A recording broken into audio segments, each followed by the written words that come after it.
le symbole de cette terre millénaire que revendiquent deux peuples, c'est aussi celui de la paix. Et nous voudrions terminer cette émission par un message d'espoir en forme d'utopie. Cette utopie s'appelle Neve Shalom. En hébreu, cela veut dire l'oasis de la paix. En arabe, Wat El Salam. C'est un village qui a été imaginé en 1977 par deux communautés, des Juifs et des Palestiniens de nationalité israélienne. Là, depuis 1977, on essaie de montrer comment pourraient s'entendre ces deux communautés qui se déchirent aujourd'hui. C'est une utopie qui semble plaire et convaincre les Nobel, puisque le village de Neve Shalom a été sélectionné pour le prix Nobel de la paix 1988. Charles Anderlin.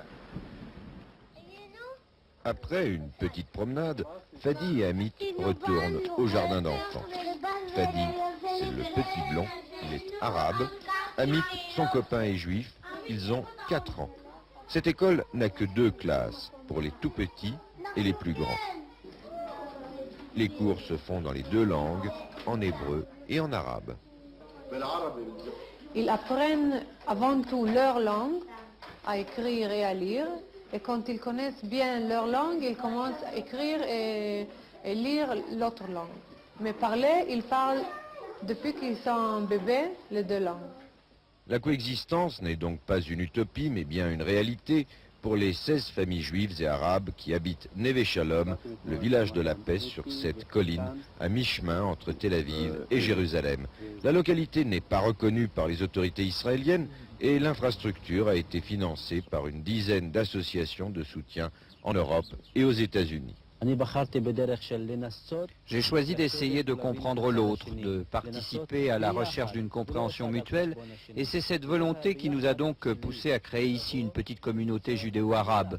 Je peux servir d'exemple, montrer qu'il est possible pour des Juifs et des Arabes de vivre ensemble sans chercher à priver l'autre de ses droits. Vous ne servez pas dans l'armée israélienne, mais chaque année, votre voisin, votre ami juif, part effectuer une période militaire, peut-être en Cisjordanie. Oui, chacun doit garder sa propre identité. Je n'ai pas renoncé, moi, à mes opinions. Je suis un Palestinien qui soutient les droits de son peuple. Et je ne demande pas à mes amis juifs de ne pas être des Israéliens à 100%.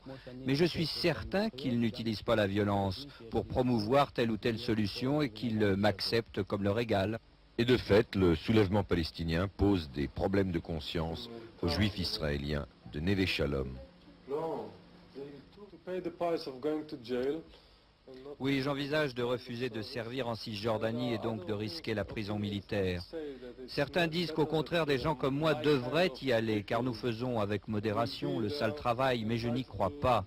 La situation est tragique et chaque soldat risque de tirer. Alors je pense qu'Israël doit se servir des territoires dans la négociation, les échanger contre la paix. Pour le reste, mon identité d'Israélien veut que je fasse mes périodes militaires, même si mes amis arabes n'aiment pas cela. Il ne faut pas avoir les mêmes émotions pour pouvoir vivre ensemble. Et par exemple, le jour de l'indépendance, pour les Juifs, c'est un jour de joie. Pour les Palestiniens, c'est un jour qui signifie leur tragédie. Et quand même dans le jour d'indépendance, on vit ensemble. Tout cela, les enfants de Neve Shalom finiront peut-être par le ressentir différemment. D'ores et déjà, leur éducation, leur apprentissage du respect de l'autre est un succès.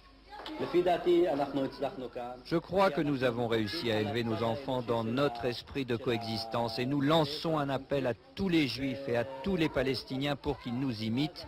Il n'y a pas d'autre issue au conflit.